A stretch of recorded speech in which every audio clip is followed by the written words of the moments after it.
Hello everyone, welcome back to the smart exam. मित्रांनो, आजच्या व्हिडिओमध्ये आपण तुमच्या येणाऱ्या नोंदणी व मुद्रांक विभाग भरती 2025च्या शिपाई पदावर फोकस करून शिपाई पदासाठी जे महत्त्वाचे सामान्य ज्ञानाचे प्रश्न आहेत, जीकेचे प्रश्न आहेत, ते प्रश्न आपण अभ्यासणार आहे।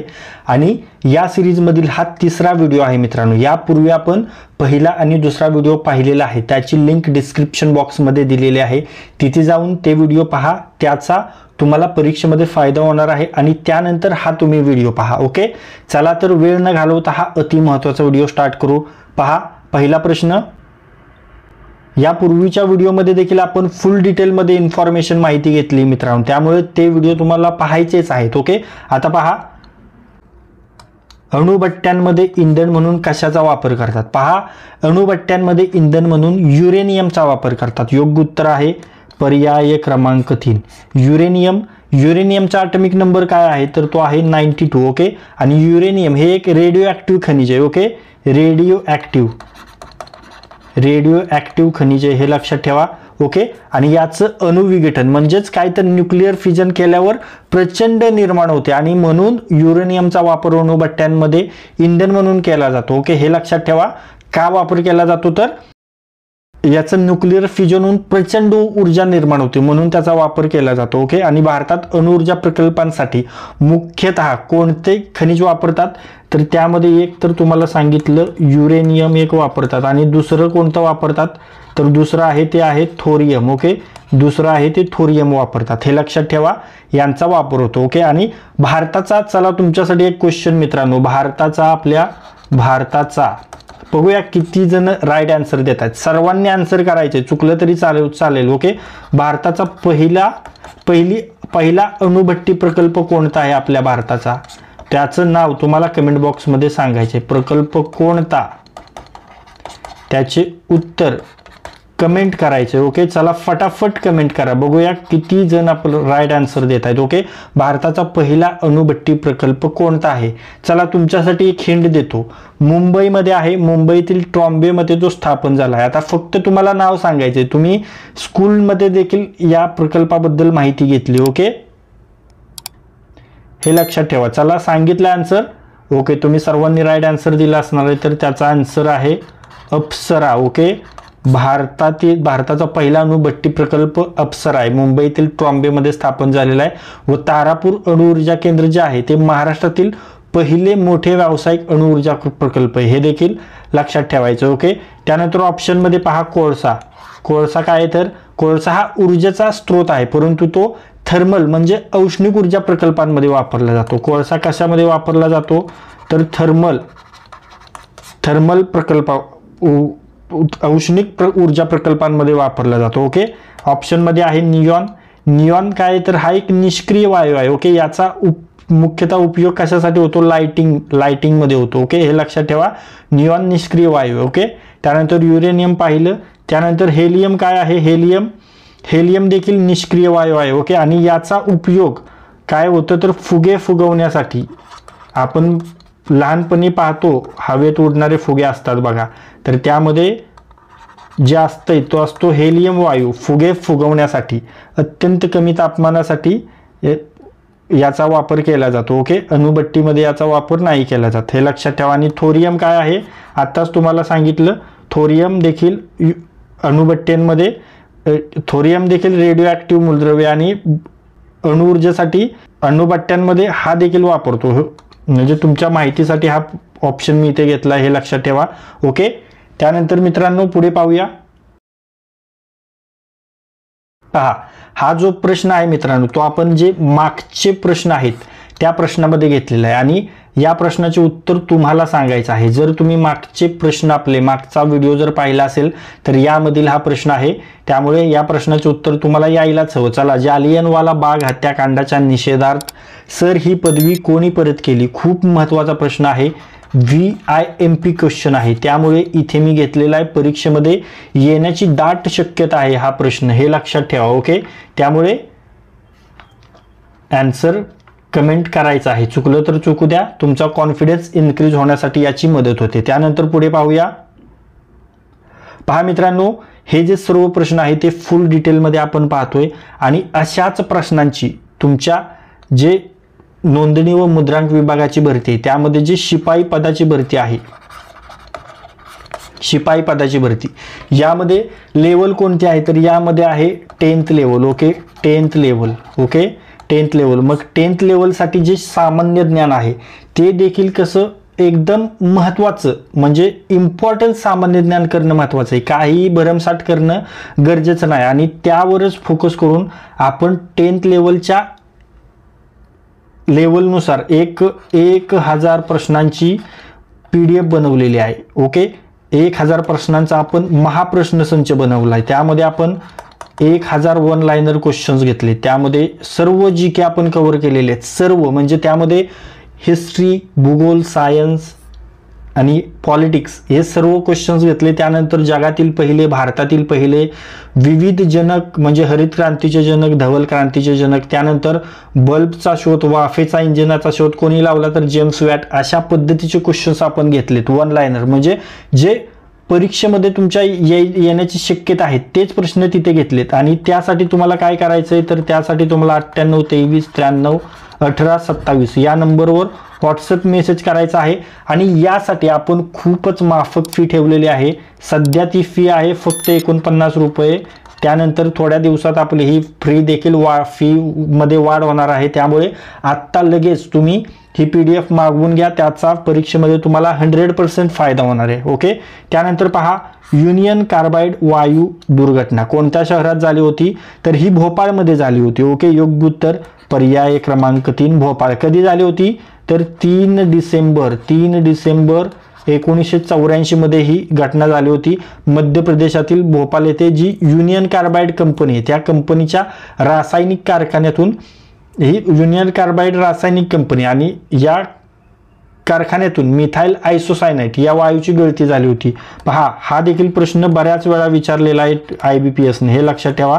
IBPS पॅटर्नवरचेच हे क्वेश्चन आहेत मित्रांनो. ओके, मिथाइल आयसोसायनाइट, ओके, या वायूची गळती झाली होती. तुम्हाला IBPS विचारतं की जो भोपाळ वायू दुर्घटना, युनियन कार्बाइड नाही, तिथे विचारणार जी भोपाळ वायू दुर्घटना झाली होती त्यामध्ये कोणता वायू कारणीभूत होता तर तुम्हाला ऑप्शन दिले जातील, त्यापैकी तुम्हाला निवडायचा आहे मिथाइल आयसोसायनाइट वायूची गळती झाली होती. ओके, आणि ही दुर्घटना जगातील सर्वात भीषण औद्योगिक आपत्तींपैकी एक मानली जाते. ओके, लाखो लोक यामुळे प्रभावित झाले होते आणि अनेकांचा मृत्यू झाला होता, हे लक्षात ठेवा. ओके, आणि यावर चित्रपट देखील आलेला आहेत आणि त्यामध्ये एक, ओके, त्यानंतर पहा ऑप्शनमध्ये कानपूर हे एक औद्योगिक शहर आहे. ओके, त्यानंतर अलाहाबादचं आता बदललेलं नाव कोणतं आहे, कोण सांगू शकेल तर अलाहाबादचं बदललेलं नाव आहे प्रयागराज. ओके, तर हा धार्मिक व ऐतिहासिक महत्त्वाचं शहर आहे. आता ओके, महाकुंभ मेळा कुठे झाला होता तर इथेच झाला होता. त्यानंतर भोपाळ सांगितलं युनियन कार्बाइड, गोरखपूर काय तर मेडिकल कॉलेज व साठी प्रसिद्ध आहे. आणि लखनौ ही कोणत्या राज्याची राजधानी आहे लखनौ तर लखनौ ही आहे उत्तर प्रदेशची राजधानी. पहा मित्रांनो, इथे एका प्रश्नामधून आपण किती क्वेश्चन अटेंड केले पहा, 1 केला, त्यानंतर 2, म्हणजे एका प्रश्नापासून आपण जवळजवळ 3 ते 4 ते 5 क्वेश्चन अटेंड करतो. त्यामुळे व्हिडिओ केअरफुली आणि शेवटपर्यंत पाहायचा आहे, हे लक्षात ठेवा. आणि एक गोष्ट मित्रांनो, तुम्हाला हा डाटा, हा जो इन्फॉर्मेशन मी तुम्हाला देतोय ती जर युजफुल वाटत असेल तर लगेच खाली लाईकच्या बटनवर क्लिक करायचे. कारण तुम्ही जेव्हा लाईक करता तेव्हा आम्हाला मोटिवेशन भेटतं आणि आमची टीम, मी जास्त तुमच्यासाठी मेहनत करण्यासाठी मदत करतो. कारण हे जे GKचे क्वेश्चन्स आहेत ते फक्त एका लेवलचे नाही आहेत, जे शिपाई पदासाठी जे महत्त्वाचे आहेत तेच आपण घेतले. त्यामध्ये इतिहास, जिओग्राफी आहे, सायन्स आहे, सर्वच क्वेश्चन्स आपण एका व्हिडिओमध्ये घेतो, हे लक्षात ठेवा. त्यामुळे नक्की लाईक करा. चला, ग्रीन हाऊस इफेक्ट कशाशी संबंधित आहे?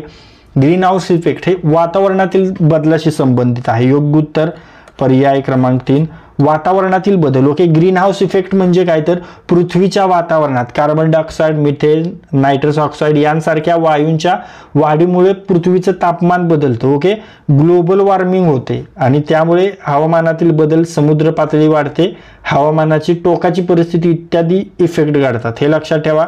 त्यानंतर ऑप्शनमध्ये देखील पाहूया हरित क्रांती काय तर शेती उत्पादन वाढीसाठी केलेले जे प्रयत्न आहेत त्याच्याशी हरित क्रांती संबंधित आहे.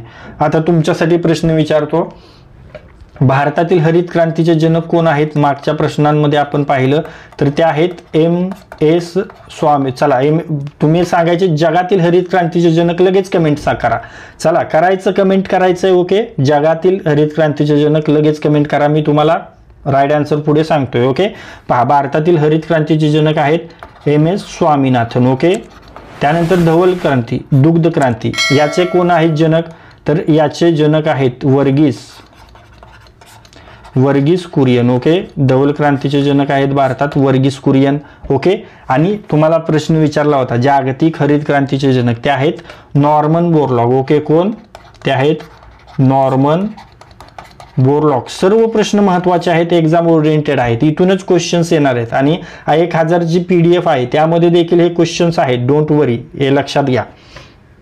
आता दुग्ध उत्पादन काय? तर ऑपरेशन फ्लड अंतर्गत भारतानं उचलले पाऊल आहे. ओके, त्यानंतर मानवी आजार हवामान बदलामुळे प्रत्यक्ष परिणाम होऊ शकतात आणि जल प्रदूषण पाण्यातील प्रदूषणामुळे होतात. त्यानंतर पुढे पाहूया.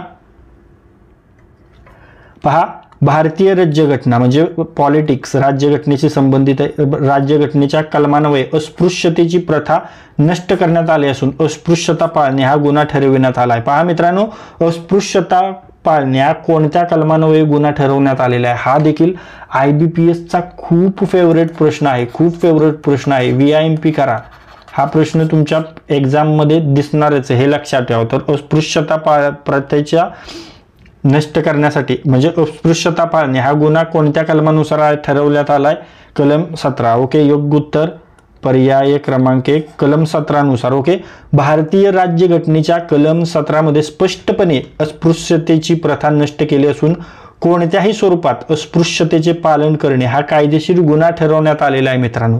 आणि यासाठी काय केलंय तर अस्पृश्यतेवर बंदी घातली. कोणत्या? या कलम 17 या कलमान्वये अस्पृश्यतेवर बंदी घालून त्याबाबत शिक्षाची तरतूद करण्यात आली. ओके, आणि अनुसूचित जाती व जमातीच्या लोकांवर होणारे जे भेदभाव आहे त्याचं उच्चाटन करणे हे महत्त्वाचं आहे, या कलमामागचा उद्देश. ओके, त्यानंतर ऑप्शनमध्ये पहा, कलम 19 हे कलम भारतीय नागरिकांना स्वातंत्र्याच्या मूलभूत अधिकारांबाबत संरक्षण देतं, ज्यामध्ये विचार व्यक्त करण्याचे स्वातंत्र्य, शांततेत सभा घेण्याचे स्वातंत्र्य. ओके, त्यानंतर कलम 21 यामध्ये right to life and personal liberty म्हणजे जीवन व वैयक्तिक स्वातंत्र्याचा हक्क दिलेला आहे. कलम 30 काय तर अल्पसंख्याकांना स्वतःची शैक्षणिक संस्था स्थापन करण्याचा व चालवण्याचा हक्क दिलेला आहे. आणि कलम 15 मध्ये काय आहे तर धर्म, वंश, जात, लिंग व जन्मस्थान यांच्या आधारावर कोणताही भेदभाव निषिद्ध आहे. ओके, आणि अस्पृश्यता कलम 17 मध्ये आहे. धर्म, वंश, जात, लिंग, जन्मस्थान यांच्या आधारावरील भेदभाव कलम 15 मध्ये, हे लक्षात ठेवा. ओके, चला एक उभरता तुम्हाला एक हे सांगतो. कलम 15 म्हटलं तर काय? सर्वसाधारण भेदभाव. ओके, तुमच्या माहितीसाठी हे लिहून घ्या पॉइंट. ओके, सर्वसाधारण भेदभाव. त्यानंतर कलम 17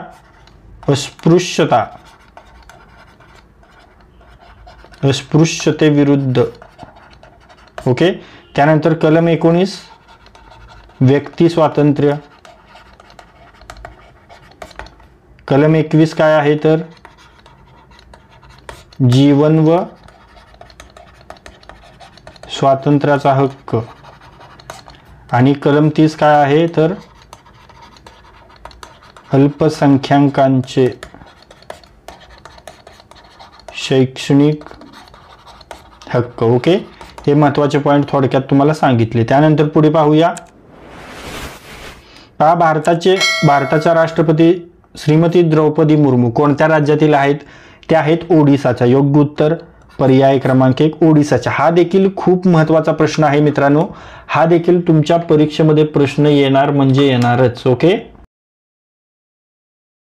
कारण हा करंटचा रेफरन्स घेऊन प्रश्न येणार आहे, हे लक्षात ठेवा.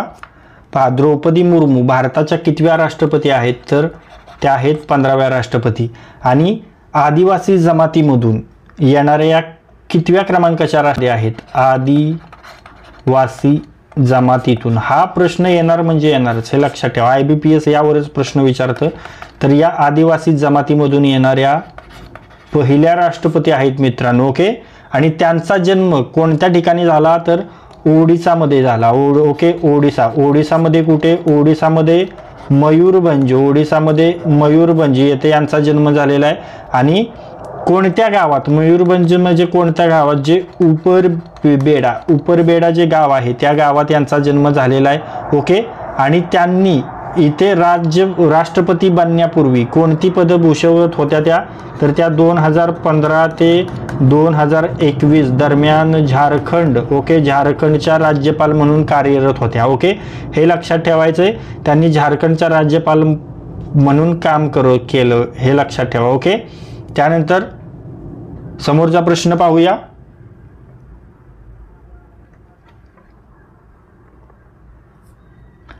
भारतीय संसदेवर हल्ला कधी झाला होता? पहा मित्रांनो, किती इम्पॉर्टंट क्वेश्चन्स घेतलेत. सर्वच क्वेश्चन्स इम्पॉर्टंट आहेत, हे लक्षात ठेवा. त्यामुळे जर तुम्हाला खरंच हे क्वेश्चन्स आवडले असतील आणि मी ज्या पद्धतीने तुम्हाला इन्फॉर्मेशन देतोय, डाटा तुमच्यापर्यंत पोहोचवण्याचा प्रयत्न करतोय, तो प्रयत्न तुम्हाला आवडत असेल तर व्हिडिओला लाईक नक्की करा आणि आपल्या मित्रांसोबत देखील शेअर करा आणि व्हिडिओ जास्तीत जास्त वेळा रिवाइज करा. त्याचा तुम्हाला परीक्षेमध्ये फायदा होणार आहे. ओके, पहा, भारतीय संसदेवर हल्ला कधी झाला होता? तर तो 13 डिसेंबर 2001 मध्ये. ओके, योग्य उत्तर पर्याय क्रमांक 2, 13 डिसेंबर 2001. यावेळी प्रधानमंत्री कोण होते रे? प्रश्न विचारतील. भारतीय संसदेवर हल्ला झाला तेव्हा आपल्या भारताचे प्रधानमंत्री कोण होते? तर ते होते भारतरत्न अटल बिहारी वाजपेयी साहेब. ओके, हे आपल्या भारताचे प्रधानमंत्री होते त्यावेळी, हे लक्षात ठेवा. 13 डिसेंबर 2001 हा भारताच्या इतिहासातील खूपच दुर्दैवी दिवस आहे मित्रांनो. या दिवशी कोणी हल्ला केला होता? तर लष्कर-ए-तोयबा व जैश ए मोहम्मद या दहशतवादी संघटनांच्या अतिरेक्यांनी भारतीय संसदेमध्ये हल्ला केला होता. ओके, आणि हल्ल्यात 14 जण मृत्युमुखी पडले होते. ओके, त्यात सुरक्षा दलाचे जवान होते. ओके, आणि संसद सुरू होण्यापूर्वीचा हा हल्ला झाला नसता तर आणखी मोठे नुकसान झाले असते, हे लक्षात ठेवा. यामध्ये किती अतिरेकी होते? 5 अतिरेकी होते. ओके, आणि त्यामध्ये 2013ला जो मास्टर माइंड होता गुरु, ओके, त्याला 2013 मध्ये फाशी देखील झाली होती. यामध्ये काय केलं होतं तर अतिरेक्यांनी व्हाईट अँबॅसिडर कार घेतली होती. ओके, आणि व्हाईट अँबॅसिडर कारवर त्यांनी जो मिनिस्ट्री ऑफ डिफेन्स आहे, मिनिस्ट्री ऑफ डिफेन्स, जो त्यावेळी पास लागायचा, जो स्टिकर लागायचा, तो त्यांनी गाडीच्या डाव्या काचेवर चिपकवला होता. आणि त्यासोबतच त्यांनी मार्केटमधून घेऊन एक लाल दिवा गाडीवर अँबॅसिडरवर लावला होता. ओके, त्यामुळे ती गाडी इझिली गेट पास झाली. आणि त्या गाडीच्या डिक्कीमध्ये इथे खूप गोळा बारूद होता, ग्रेनाइड वगैरे आणि मोठे बॉम्ब होते. आणि ही गाडी घेऊन ते गेटमधून आत गेले आणि डिफेन्सचं स्टिकर आणि लाल दिवा असल्यामुळे त्यांना एंट्री भेटली. मग एंट्री भेटली आणि ते थोडेसे घाबरलेले होते, त्यांना काय सुचत नव्हतं, आता एंट्री भेटली, आता काय करायचं, म्हणून ते खूप फास्ट गाडी चालवायला लागले. आणि जेव्हा गाडी फास्ट चालवायला लागले तेव्हा जे सुरक्षा रक्षकाचे इथे जे मेन ऑफिसर बसले होते त्यांच्या लक्षात आलं की कुछ तो गडबड आहे दया. लगेच मग ते त्या गाडीचा पिछा करायला लागले. त्यावेळी ती गाडी अशी इकडून जे गेट नंबर 11 होतं शाळेत, त्या गेट नंबर म्हणजे जिथून उपराष्ट्रपती बाहेर येतात त्या गेटवर ते गेले आणि तिथे थांबले. मग जो सुरक्षा रक्षक त्यांच्या मागे गेला तेव्हा त्यांनी पिस्तूल वगैरे काढली, त्यांना विचारलं, तेव्हा त्यांनी सरळ फायरिंग करायला लागले. ओके, आणि तेव्हाच फायरिंग करायला लागले की इकडून पण CRPFचे जवान त्यांच्यावर अटॅक करायला लागले. मग ह्यांनी काय केलं, इथून रिव्हर्स घेतला आणि इथे जो उपराष्ट्रपतींचा जो कॉन्वॉय होता त्यामध्ये एक अँबॅसिडर गाडीला त्यांची मागची डिकी क्रॅश झाली, गाडी धडकली. आणि जशी गाडी धडकली तसा त्यांनी डिकीमध्ये जो बॉम्ब ठेवला होता त्या बॉम्बची जी वायरिंग आहे त्या वायरिंग लूज झाले आणि त्यामुळे तो बॉम्ब जो आहे तो फुटण्याच्या परिस्थितीत राहिला नाही. ओके, आणि त्यानंतर मग इथून CRPF जवान त्यांच्यावर फायरिंग करायला लागले. मग इथून ते 11 नंबरच्या गेटवरून ते 5 नंबरच्या गेटकडे निघाले, जिथून जे प्रधानमंत्री आपले जे प्रधानमंत्र्यांसाठी राखीव गेट आहे त्या गेटकडे निघाले आणि मग इथे गेटमध्ये इथे परत आपल्या सुरक्षा रक्षकांनी त्यांच्यावर फायरिंग केली. मग त्यांना इथून पुढे जाऊन दिलं नाही. मग इथून त्यांनी बॉम्ब फोडायचा प्रयत्न केला गाडी, पण तो काय फुटली नाही. मग तिथून परत ते असे माघारी आले आणि इथं सीआरपीएफच्या जवानांनी त्यांना घेरलं. अशा पद्धतीचा तो अटॅक होता. थोडक्यात सांगितला, इन डिटेलपणे अजून मी सांगू शकतो, पण महत्त्वाचा आपला पॉईंट आहे स्टडी, जास्त हे नको व्हायला. ओके, विषयांतर. त्यानंतर 2022 असं काही नाही आहे. चला, आणखीन एक महत्त्वाचा अटॅक आहे 26 नोव्हेंबर 2008. 26 नोव्हेंबर 2008 कोणत्या ठिकाणी अटॅक झाला होता? ताज हॉटेल. कोणत्या ठिकाणी कमेंट करा? ताज हॉटेल. 26 नोव्हेंबर 2008चा 26/11 अटॅक कोणत्या ठिकाणी आहे? ताज हॉटेल आपल्या मुंबईमध्ये आहे, बरोबर. हा देखील खतरनाक अटॅक होता. त्यावेळी मुख्यमंत्री कोण होते?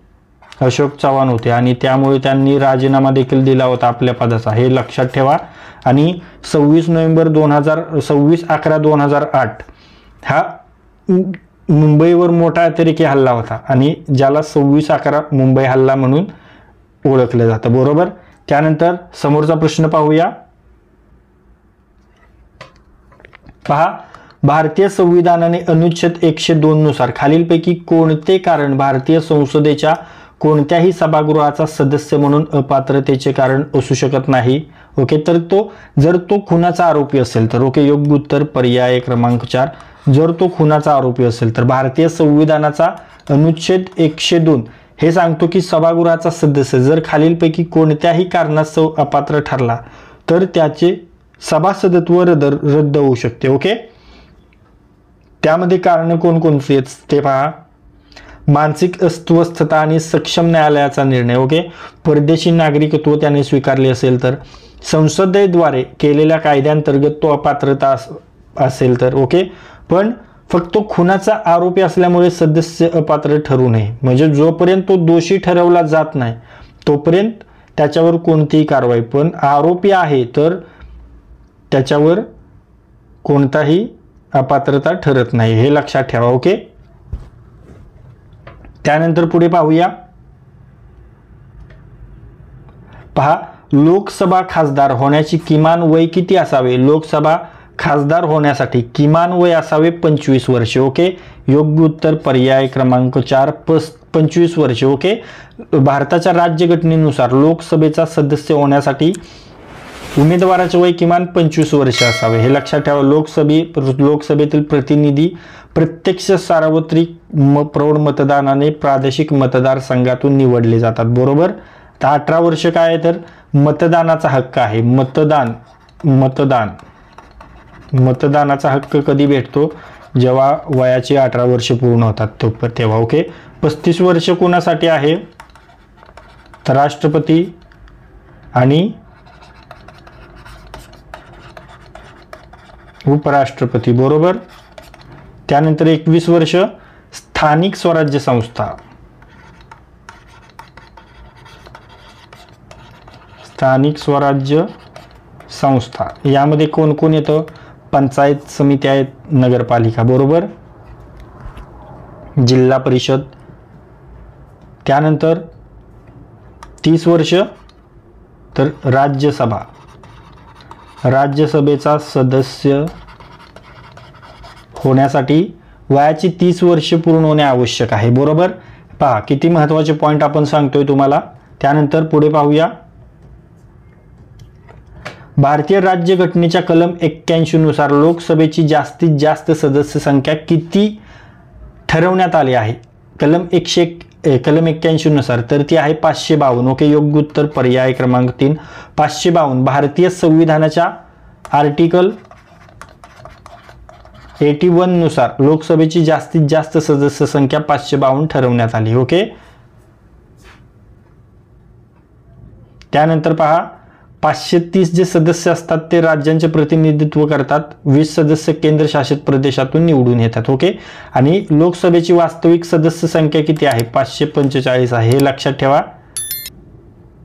530 राज्यांचे प्रतिनिधी आणि 13 केंद्रशासित प्रदेशांचे प्रतिनिधी आहेत. ओके, त्यानंतर समोरचा प्रश्न.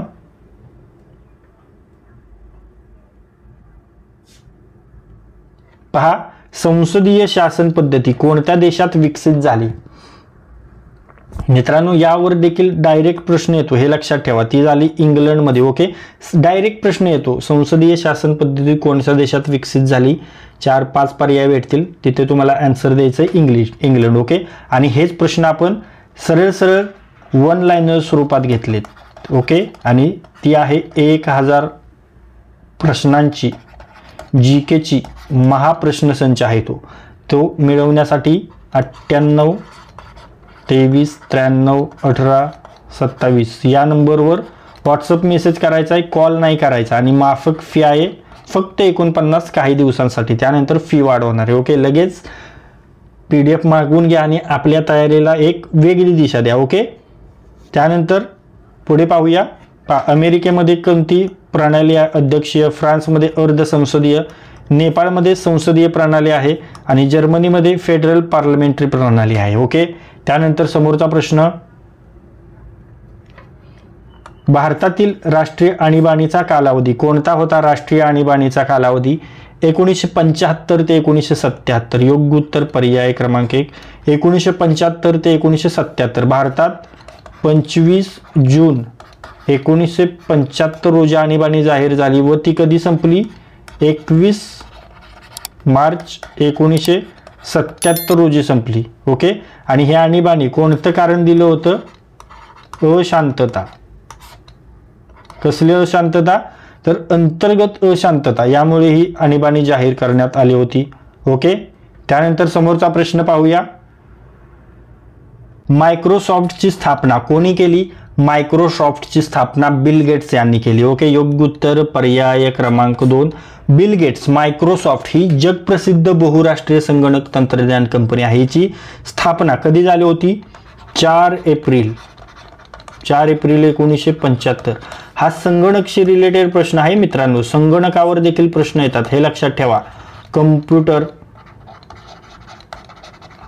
नॉलेजवर देखील IBPS क्वेश्चन्स विचारतं. ओके, त्यामधील हा प्रश्न आहे. 4 एप्रिल 1975 मध्ये मायक्रोसॉफ्टची स्थापना झाली. कोणी केली? Bill Gates. बरोबर, बिल गेट्स आणि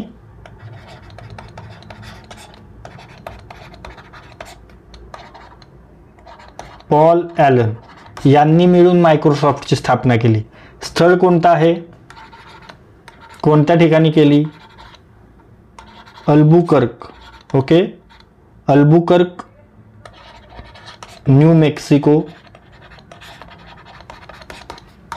युनायटेड स्टेट्स ऑफ अमेरिका येथे केली. ओके, त्यानंतर ऑप्शनमध्ये रतन टाटा आपल्या भारतातील महान उद्योगपती आहेत. ओके, स्टीव्ह जॉब्स ॲपल कंपनीचे संस्थापक होते. फेसबुक मार्क झुकरबर्ग फेसबुकचे संस्थापक आहेत. एलॉन मस्क कोणाचे आहेत? टेस्ला आणि स्पेसएक्स यासारख्या कंपनीचे ते संस्थापक आहेत. ओके, महत्त्वाचे पॉईंट सांगितले तिथून आपण. त्यानंतर पुढे पाहूया. पहा, हा देखील संगणक रिलेटेड क्वेश्चन आहे. संगणक, computer knowledge related question. Okay, आता 1 GB म्हणजे किती KB? ओके, 1 GB म्हणजे किती KB सांगायचं आहे आपल्याला? तर 1 GB म्हणजे 10 लाख. ओके, 10 लाख किलोबाईट्स असतात. ओके, योग्य उत्तर आहे पर्याय क्रमांक 4, 10 लाख KB म्हणजेच किलोबाईट्स. 10 लाख किलोबाईट्स. ओके, 10 लाख किलोबाईट्स किंवा 1 GB. बरोबर. त्यानंतर MB मध्ये जर सांगायचं झालं तर किती सांगू शकतो? 1 GB म्हणजे किती MB? तर 1024 MB म्हणजेच 1 GB. ओके, त्यानंतर पुढे पाहूया. पहा, 1 TB इज इक्वल टू किती GB? आता आपण पाहिलं 1 GB म्हणजेच 10 लाख KB किंवा 1024 MB म्हणजे 1 GB. पण आता 1 TB म्हणजे किती GB सांगायचे? तर 1 TB म्हणजे 1000 GB. ओके, योग्य उत्तर आहे पर्याय क्रमांक 1, 1000 GB. ओके, 1 TB म्हणजे 1000 GB. आणि बायनरी संगणकाच्या दृष्टीने म्हटलं तर 1024 GB. हे देखील ऑप्शन बरोबर आहे, हे लक्षात ठेवा. हे दशांश डेसिमल प्रणालीमध्ये आहे,